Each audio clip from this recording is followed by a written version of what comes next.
เยอะเรียบร้อยเลยล่ะมันปลาไก่เหรอมันปลาไก่กูจอเนาะมันเจ็ดปลาไก่กูนะมันเจ็ดปลาไก่กูเป็นไงมันดีจ้ะถ้าชนย่อมาเขียนนะเชื่อเฮ้ย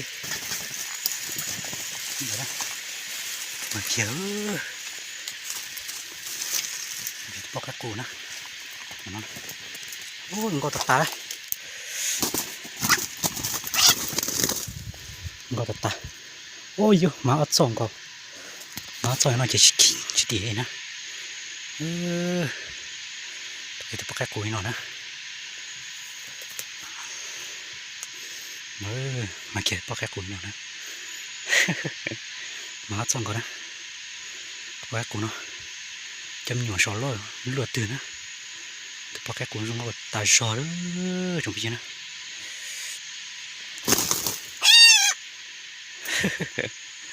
chúng có chập lại đấy những cái tôi sẽ dọn cái này tôi xong rồi chập cho rồi cũng mà li cho nó là hả nhữngตัวnó sẽ mà nó đó mà nó vậy thì mỗi này ta sẽ đi chân này chúng có chập lâu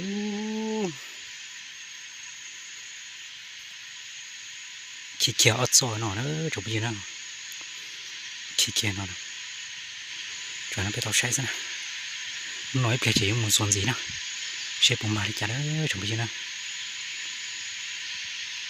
chỉ như nói về gió chấm nhỏ sẽ nó bò cuốn chả đó bên để chấm nhỏ đó tao kéo nó một chập vậy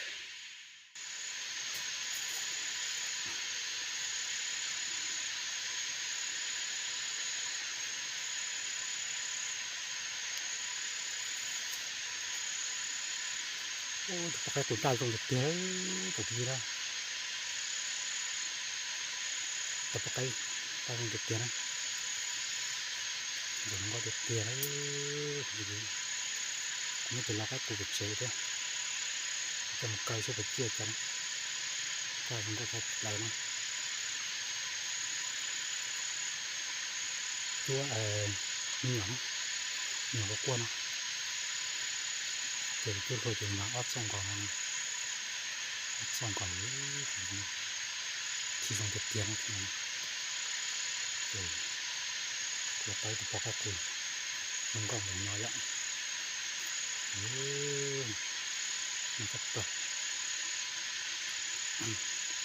มันน้อยเลย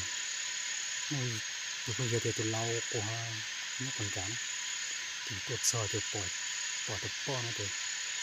เที่ยmình cho trâu con để tiểu một nhiều nó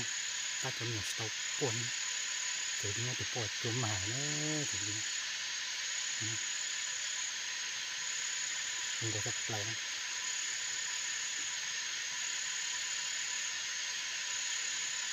mình có rất lớn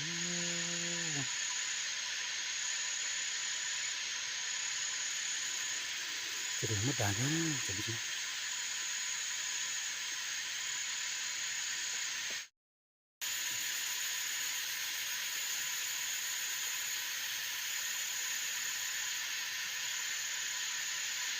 nó ắt sôi này thì có từ từ trời xem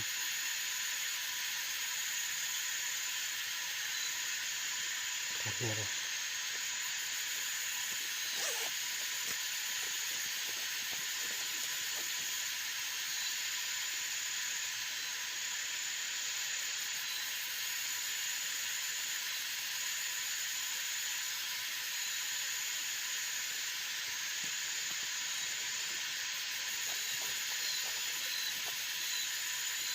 ta có khó rồi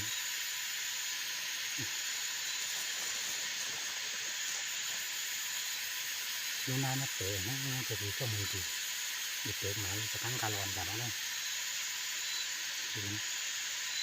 ไม่ใจนะไม่ใจดีก็มึงขี้เตะก็มาดึงได้พอแล้วมีแค่นี้ก็เยอะ มีที่ต่อหน่อยที่ต่อหน่อยจุดสัตว์ตั้งหน้าหน่อยเดี๋ยวต่อที่จมอยู่ปกโคนกันนะเดี๋ยวที่ยังเจ้าจมอยู่นะเดี๋ยวรอหลายนะเจ๊ที่จุดเจ้าอะไรอ่ะถ้าคือเตรียมเนื้อนะเจ๊ตายmất cậu cho một tu tập chế sẽ cái kia đi cả cho cái đẹp hữu thao này cho cái đẹp hữu cho nhiều này ạ kia nó quanh chùa thái con này kìa hữu thế kìa để được ít đẹp qua sẽ tổ tôi cả chúng ta mình để cho nó cái sai nó như cái này